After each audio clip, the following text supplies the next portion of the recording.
Welcome back to Declutter and Done. You ever notice how the mess always seems to circle back to you? Dishes in the sink, laundry that never ends, shoes left right in the middle of the floor. You already cleaned maybe even yesterday, but somehow it's like the house hit rewind, and once again, you're the one picking it all up. I've been there more times than I can count, and honestly, it's exhausting, especially when you're trying to help someone else with their clutter. You think you're being helpful, just trying to clear some space, make things feel better. But it doesn't always go the way you expect. That's what this video is about. I'm sharing 15 things I wish I'd known before trying to declutter someone else's home. Things I learned by trial and error, like how sometimes the person you're helping doesn't even want help. At least not in the way you think. Let's get into it, and hopefully save you a little stress before you dive into someone else's mess.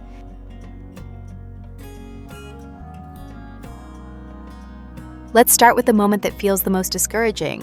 You spend hours clearing a space, finally feel a sense of relief. And then a few days later, the clutter creeps back in. The same surfaces are full again, the floor disappears, and it feels like nothing really changed. One of the reasons this happens is because the room never became easy to move in. Heavy furniture, oversized cabinets, or bulky bins create physical limits. When a space feels fixed and hard to shift, people stop trying. They avoid sweeping behind things, skip adjusting layouts, and start stacking clutter in whatever space is left. Choosing lightweight furniture isn't about looks, it's about flexibility. When you can shift things easily, you're more likely to clean, rearrange, and keep the space usable. It's not about doing more. It's about making it easier to keep going without effort. I worked with a woman who replaced her large upholstered armchair with a simple accent chair she could lift herself. That change allowed her to vacuum move the chair aside when needed, and even bring it out to the balcony for guests. It gave her options and broke the feeling of being stuck. Light furniture doesn't solve everything, but it makes change possible, and that makes the space feel alive again. Tomorrow, I'll share how I declutter and decorate for Christmas.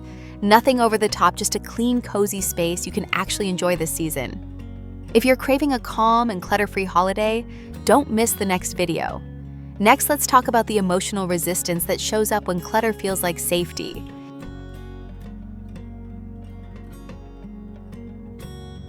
You walk in, thinking you're doing the right thing. You want to help to ease the burden, maybe to restore some peace. But instead of appreciation, you're met with hesitation or even quiet resistance. This happens because clutter often serves a purpose. It gives a sense of control or comfort, even if it looks chaotic from the outside. When you step in without their full permission, it can feel like an intrusion, not a rescue, especially if someone else invited you. A family member, a friend, a social worker, but the person who lives there didn't ask. And no matter how kind your tone is, it can still feel forced to them. If you want your help to matter, slow down. Instead of asking if you can clean, ask where they feel okay starting. Let them decide the first move. That decision alone can make the whole process more respectful. There was one woman who looked me in the eye and said, "Please don't touch that table." I nodded. We worked around it. 2 days later, she cleared the table herself. When people feel in control, they stop clinging. Sometimes being patient is what makes real change possible. Now let's look at what happens when your help is received with silence, and why not hearing thank you doesn't mean it didn't matter.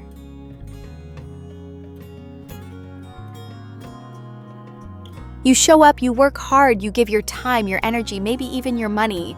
But when it's done, there's no hug, no kind words, not even eye contact, just silence. And that silence can feel sharp. But here's the truth. Many people who live in cluttered spaces are emotionally shut down. They might feel ashamed, numb, or too overwhelmed to express anything. Gratitude is a language they don't have access to in that moment. That doesn't mean they didn't notice what you did. It means they don't know how to receive it.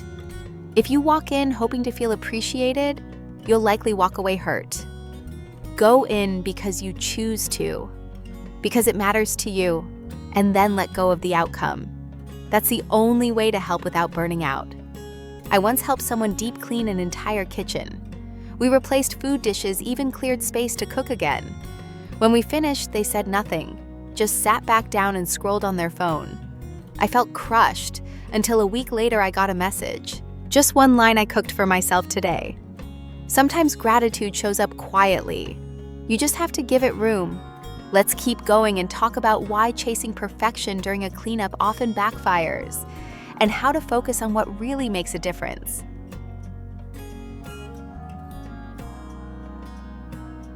One of the quickest ways to lose momentum is trying to clean the whole house in one go. You get fired up, dive in, and then 2 hours later you're exhausted, frustrated, and surrounded by half-finished piles. Trying to fix everything at once makes the mess feel bigger, not smaller. And for the person you're helping, it can feel like a storm hit their home instead of support arriving. Instead, focus on one thing that can be completed. One drawer, one shelf, one floor you can finally see again. A small finished win gives everyone breathing room and helps rebuild confidence. In one home, we cleared just the bathroom counter and mirror. That was it. But for the first time in months, the woman saw her own reflection with nothing stacked in front of it. She smiled. That was the shift we needed to move forward. Tiny victories matter more than total takeovers.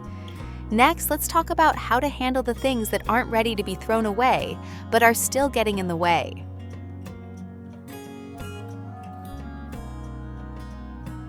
When someone isn't ready to let go of everything, you need a middle step. That's where the keep room or storage zone comes in. It is not a perfect solution, but it helps the rest of the home breathe again. Choose one space that is out of the way. It could be a guest room, a closet, or even a corner with labeled bins. Move the undecided items there so the areas they use every day can feel calm and clear. This is not about hiding clutter. It is about giving change a starting point. Most people need time to let go fully, and this gives them space to think without stalling the whole process. In one home, we moved boxes of old clothes decorations and random tools into a spare bedroom. It was not beautiful, but it gave the woman back her kitchen and hallway. She told me it felt like she could move around again. Progress does not always mean getting rid of everything right now. Sometimes it means knowing where to place what is not ready yet. Now let's talk about what to do when all that effort starts to fade, and why it is not a failure when things go backward for a while.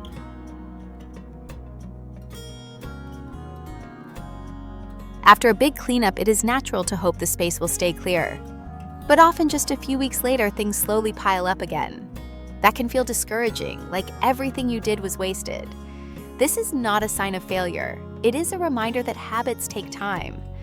Mess tends to return when people feel overwhelmed or fall back into familiar patterns.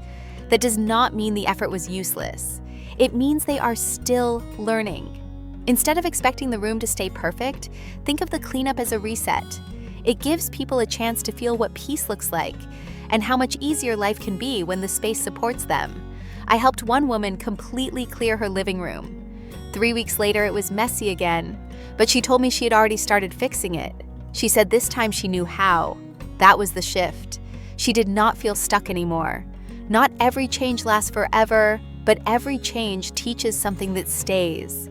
Now let's look at how keeping fewer cleaning products on hand can actually help people stick with it longer.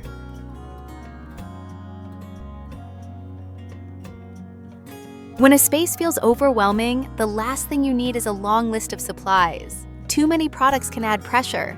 You stand there wondering which spray to use, which brush to grab, and suddenly the whole job feels harder. Simplify it. You do not need 10 different cleaners. Most of the time, 3 basic items are enough. A good degreaser, a disinfectant, and a glass cleaner can handle almost everything. I once helped someone clean their kitchen using only dish soap rubbing alcohol and a spray bottle. We used old towels, one sturdy scrubber, and nothing else. The job still got done, and because it was simple, they felt like they could keep doing it on their own. Fewer products mean fewer decisions, and fewer decisions make it easier to take action again later. Next, let's talk about what happens when you try to clean for hours without stopping, and why that can hurt more than help.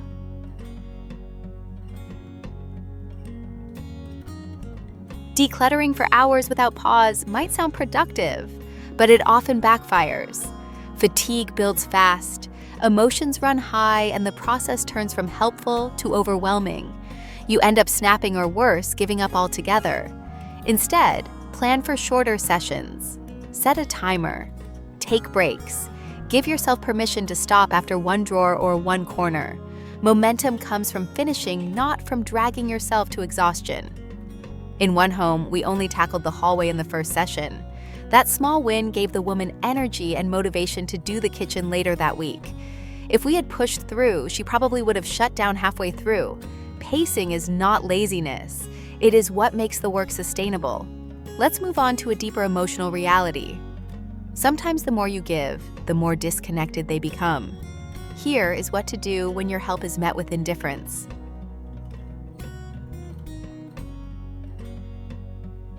Sometimes the more you give, the more resistance you feel. You come in ready to help, but slowly the energy shifts. They stop participating, start pulling away, or begin criticizing every little thing. That is a clear signal to pause, not to punish, but to protect your energy. You are not responsible for saving anyone. You are offering a bridge, but they have to choose to walk across it. In one cleanup, I left midway through. The person barely spoke and spent most of the time scrolling on their phone while I worked. I quietly said I was done for the day and left. 2 days later, they sent me a picture of their bedroom fully cleaned. Sometimes space is what gives them room to act. Stepping back does not mean giving up. It means respecting your own limits and giving them space to meet the process on their own terms. Now let's look at the kind of items you should never force someone to part with and how honoring that boundary can actually open more doors.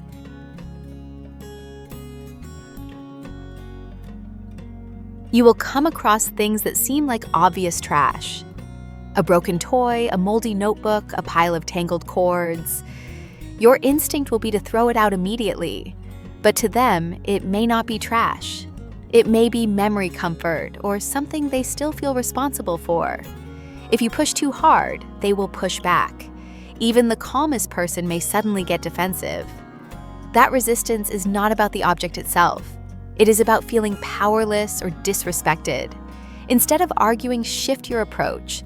Let some things stay, especially early on. Clean around them, create calm near them. Once the person feels safe and more in control, they often let go on their own.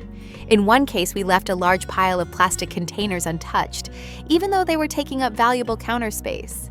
2 days later, the person quietly cleared them without being asked. That decision came from trust, not pressure. Respect builds progress. When they feel seen and not judged, letting go becomes a choice, not a loss. Next, let's focus on the physical space itself and how simple changes to layout can make a room easier to live in and maintain.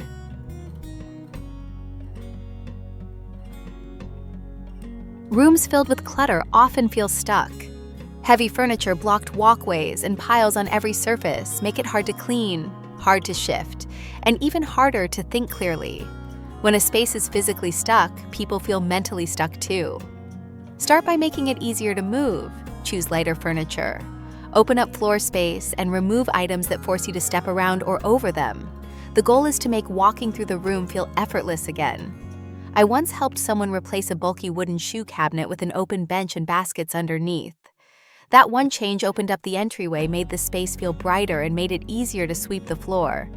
She told me she finally wanted to keep it clean because it no longer felt like a struggle. When a room flows, people respond differently to it. They relax, they move, and they are more likely to maintain it without being told. Let's move on to the clutter that creates the most hesitation. The stuff people say they are not sure about but keep anyway.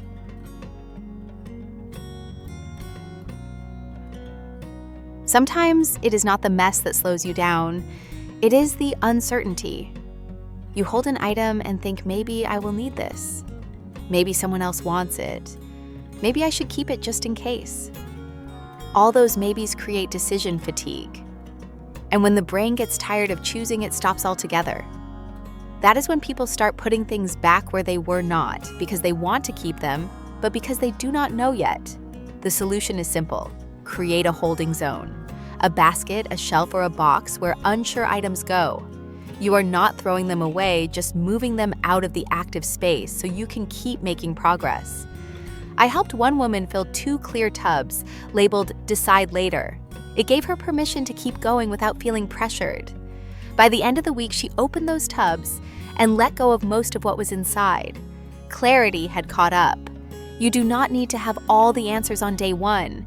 You just need a system that keeps you moving. Now let's look at this kind of clutter that carries the most emotion.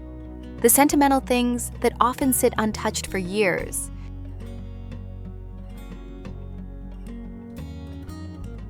Old letters, gifts from someone who is no longer here, baby clothes, faded photos. These are the things that live quietly in boxes and drawers, hard to look at, but harder to throw away. For many people, these items hold memory. Not the kind you need every day, but the kind you are afraid to forget. So when you suggest getting rid of them, it does not feel like tidying. It feels like erasing. Instead of pushing, set a limit. One memory box, one drawer, one shelf. Let them keep what matters most, but within a boundary that protects their space and their peace. I worked with someone who had 5 full bins of childhood keepsakes. We narrowed it down to 1. She took her time, touched every item, and decided what still held meaning. When she closed the lid, she looked lighter. Not because she let go of everything, but because she chose what stayed. Decluttering is not just about making room. Sometimes it is about giving memory a smaller, safer place to rest. Next, we will talk about protecting yourself physically while you help someone else.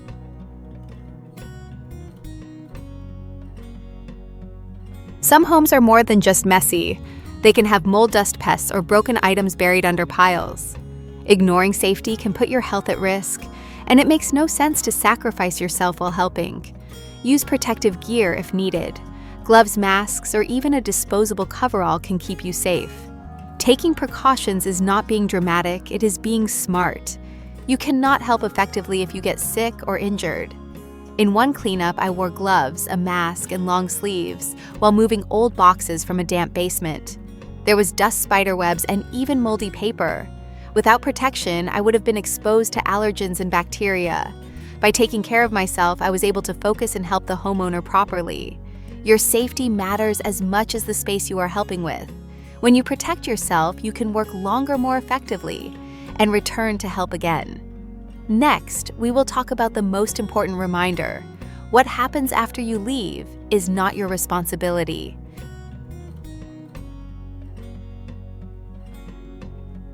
After all the sorting, cleaning, and support, it can be hard to walk away. You might wonder if they will maintain the space or if everything will return to chaos.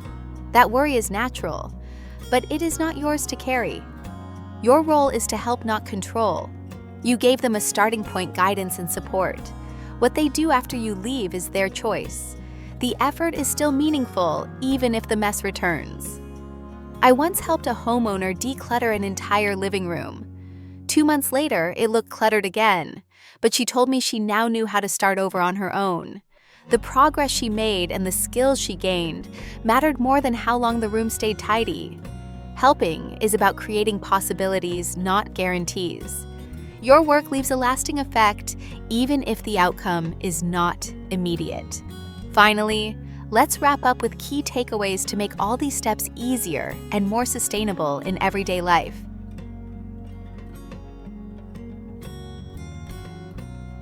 Those are the 15 things I wish I knew before helping someone declutter their home.